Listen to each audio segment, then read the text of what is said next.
All right, let's talk about the Egyptian pyramids, especially the Great Pyramid of Giza. These aren't just a bunch of stone blocks stacked together. They're a mind-boggling blend of mystery, history, and some serious engineering skills. Now picture this. You're in Egypt around 2600 BCE. It's the 4th dynasty, a time when the pharaohs were really into building epic stuff. And here's the kicker. The pyramids were likely built not by an army of slaves, but by a well-organized workforce. We're talking skilled laborers who knew their stuff, fed well, and probably worked in shifts. This flips the script on how we think about ancient Egyptian society and their ability to pull off such massive projects. But how did they actually build these giant wonders? That's the million-dollar question. Historians and archaeologists have been scratching their heads over this for ages. Some say they used ramps, others think it was levers or maybe even clever water channels to move those megastones. But here's the thing, no one's found a smoking gun to prove any of these theories yet. Now let's add some recent plot twists.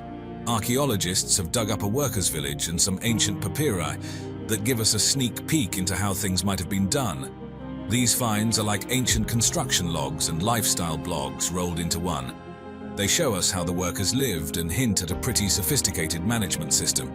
And get this, the pyramids, especially the big guy, the Great Pyramid, are lined up with the stars.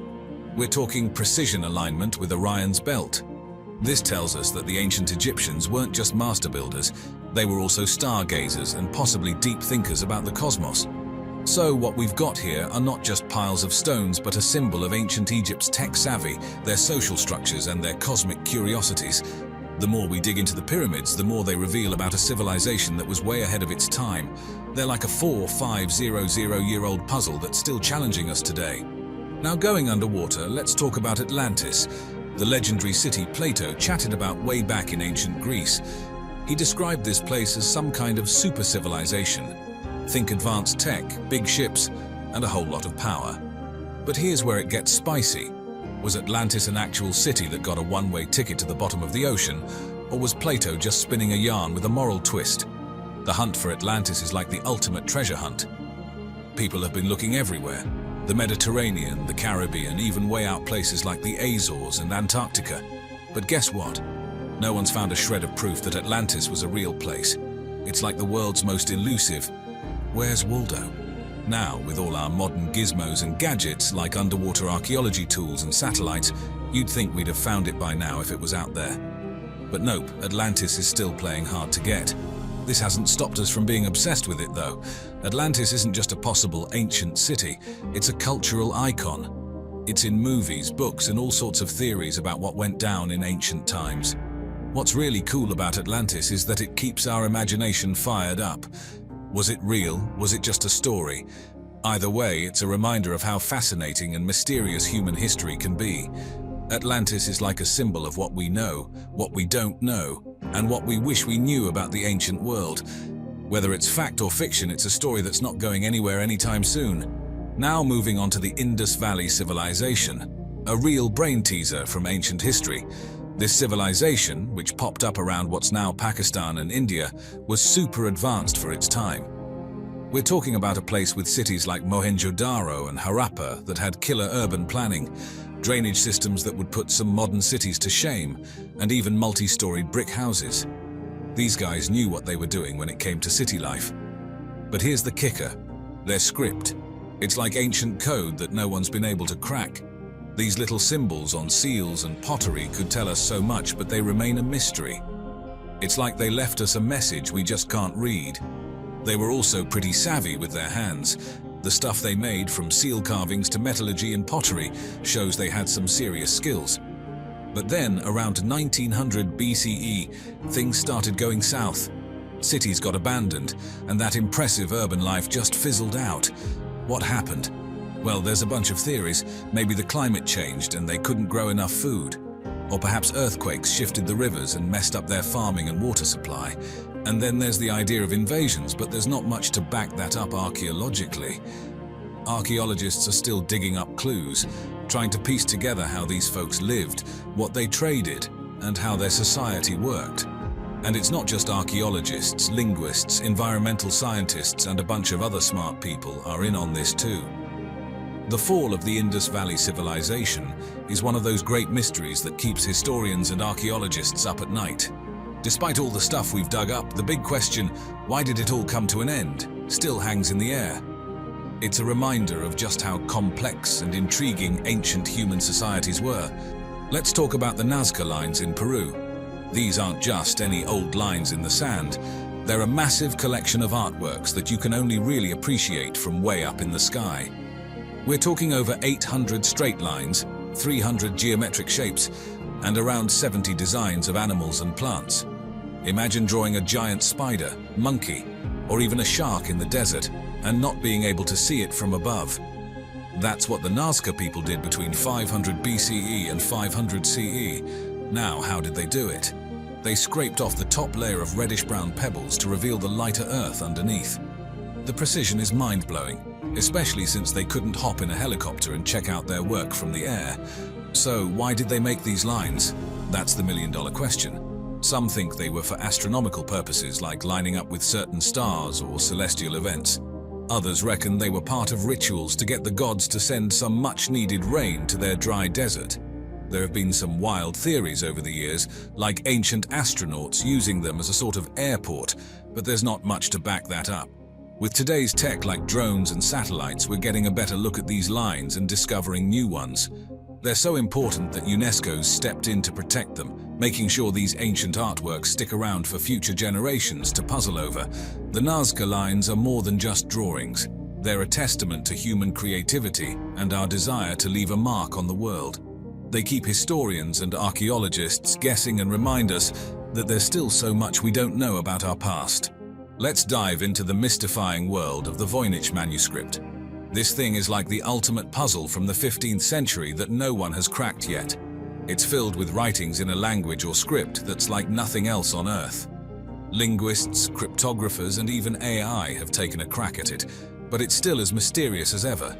The manuscript is not just a bunch of strange text. It's got these wild illustrations, plants that don't match any known species, bizarre astrological symbols, and oddly drawn human figures doing who knows what. It's like a window into a completely different world, but without a guide to help us understand what we're looking at. The history of the manuscript is like a game of hot potato through time. It was once owned by the Holy Roman Emperor Rudolph II, and it's changed hands countless times since. Everyone who's gotten their hands on it has been entranced by its enigma. As for what it's all about, theories are all over the place. Is it a medical textbook from another world, a secret alchemical guide, or maybe the world's most elaborate prank? Nobody knows for sure. The best brains of both the past and present have tried to decode it, but it remains a stubborn mystery. The Voynich manuscript isn't just a curiosity. It's a symbol of the mysteries that our history still holds. It challenges us, teases us with its secrets, and keeps us guessing. Every page is a reminder of how much we still have to learn about our past and the depths of knowledge that remain unexplored. Alright, let's chat about Stonehenge, that big circle of rocks standing on the Salisbury Plain in England. It's not just a bunch of stones, it's a prehistoric enigma that's been boggling minds for ages. Built over a whopping 1,500 years, Stonehenge's true purpose is like a puzzle missing half its pieces. Now, these weren't just random rocks tossed together. The builders were onto something big. They lined up these massive stones with the solstices and equinoxes. It's like they had their own ancient version of an astronomical calendar or a sky map. This suggests those ancient folks knew a thing or two about the stars. But wait, there's more. Dig a little around Stonehenge and what do you find? Human bones.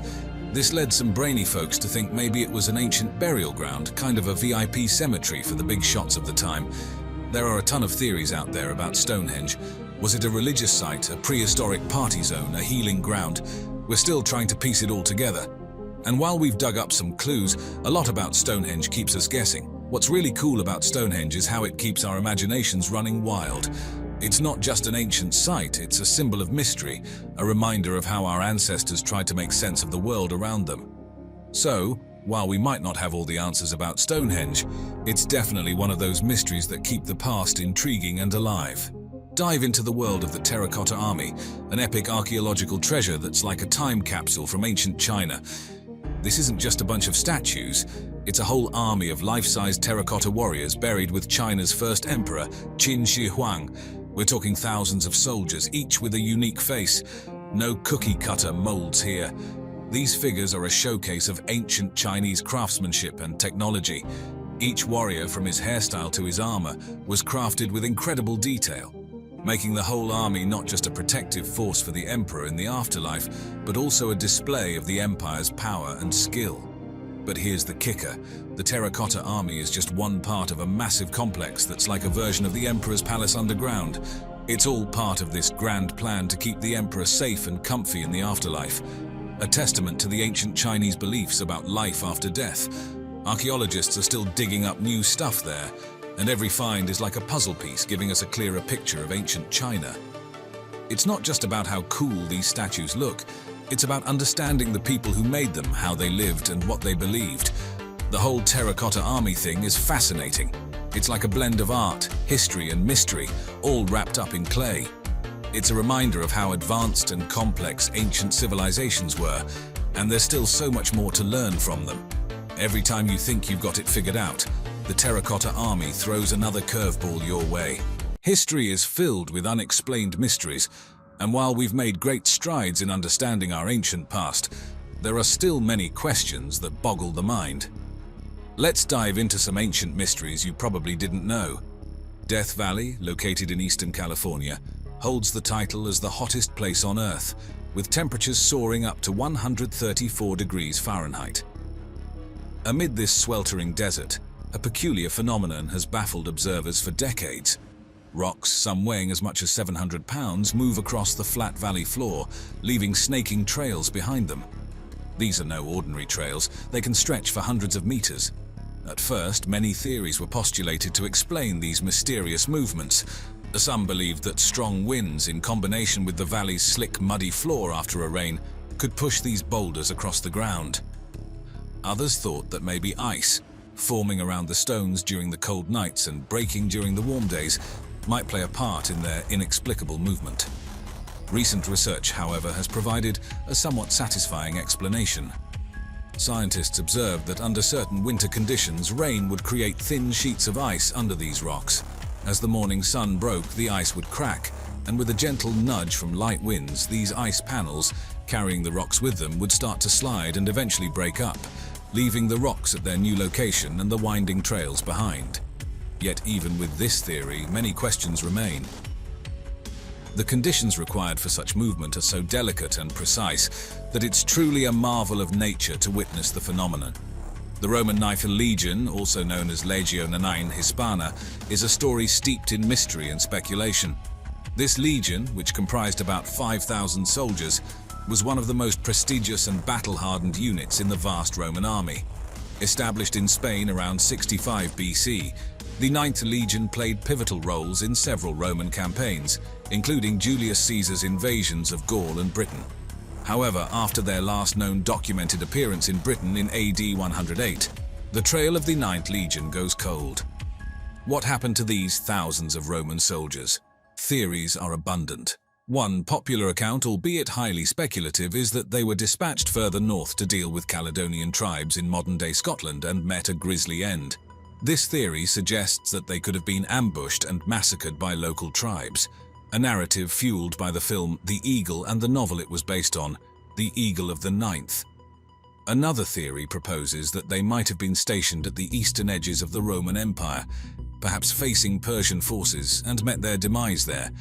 Archaeological evidence in the form of stamped tiles bearing the legion's insignia was found in the Netherlands, suggesting they might have been relocated there. Yet another perspective is that they simply were disbanded, assimilated into other legions, or suffered heavy losses from various skirmishes and battles, eventually ceasing to exist as a distinct unit. Despite numerous excavations, extensive historical research, and various theories, the fate of the Ninth Hispana remains one of the ancient world's greatest mysteries. Their disappearance fuels the imagination and serves as a stark reminder of the vast swathes of history that remain unknown and possibly unknowable. Nestled in the central plains of Laos, you'll find a mysterious archaeological landscape known as the Plain of Jars. Thousands of stone jars, ranging from small, weighing only a few kilograms, to colossal, weighing several tons, dot the Xiankowang Plateau. The largest jar measures up to 3 meters in height, These are not mere scattered pots. They form a peculiar, purposeful landscape. Dating these stone marvels has placed them as far back as the Iron Age, 500 BC to AD 500. But what purpose did these jars serve? The local legends and myths about the jars are as fascinating as the jars themselves. One local legend suggests that the jars were used to brew vast amounts of rice wine for giants who once inhabited the region. Another tells a tale of a great warrior named Kun Chung, who created the jars to store wine to celebrate his victories in battle. Archaeological research presents a different story. Many of the jars appear to have been associated with ancient burial practices. Excavations around the jars have unearthed human remains, burial goods, and ceramics.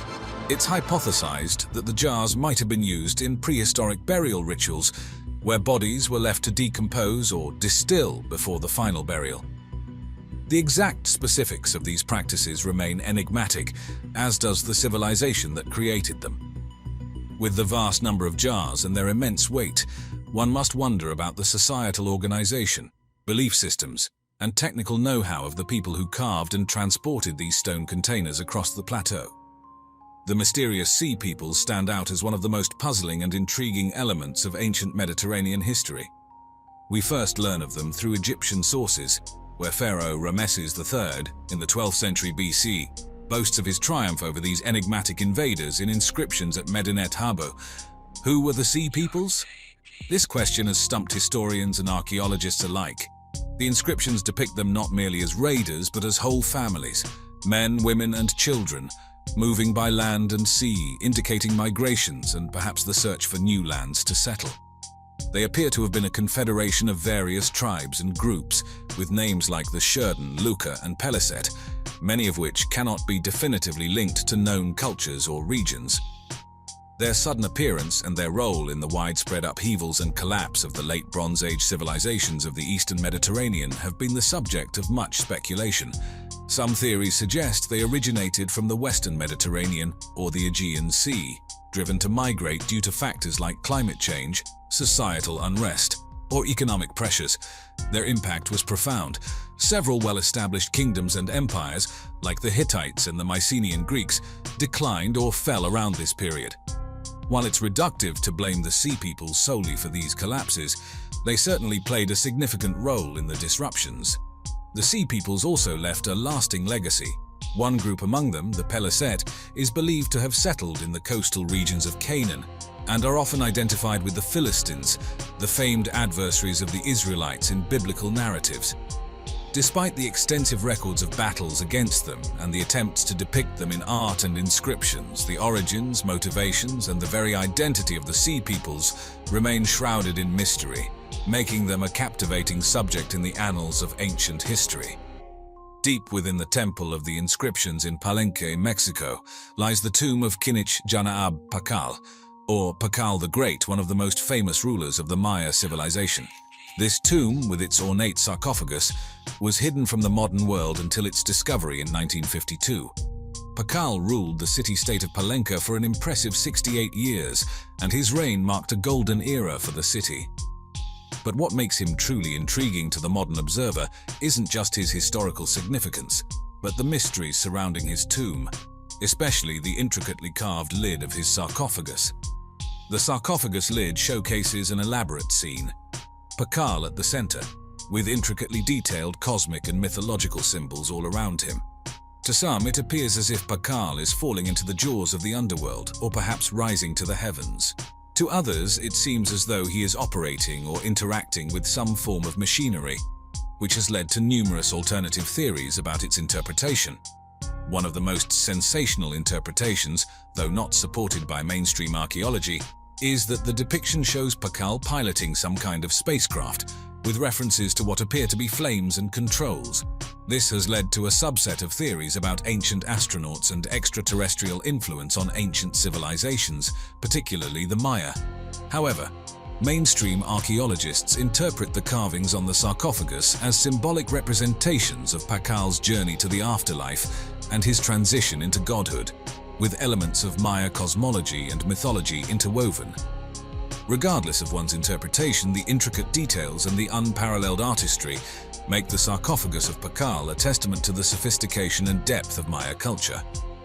The Longyou Grottoes, located in the Zhejiang province of China, stand as a testimony to ancient engineering brilliance and the mysteries that persist around ancient Chinese civilizations.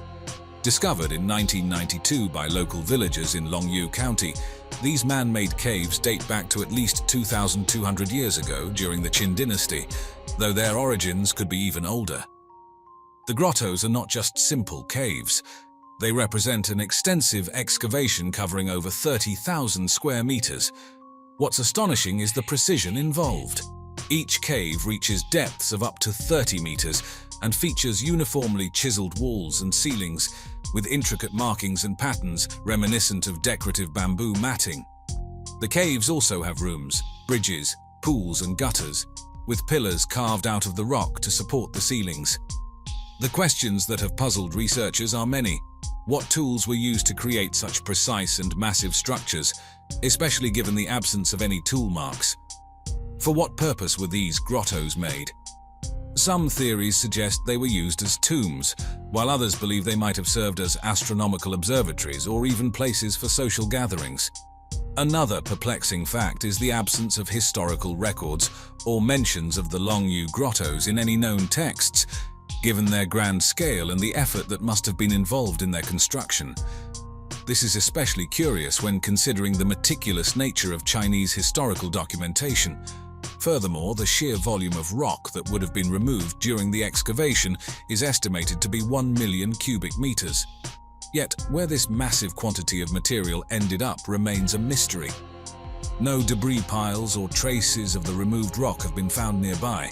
The Longyou Grottoes, with their precision engineering and lack of historical records, continue to mystify archaeologists and visitors alike, serving as a silent testament to the capabilities and enigmas of ancient civilizations. And as always, I hope you enjoyed our video today. Thanks for watching.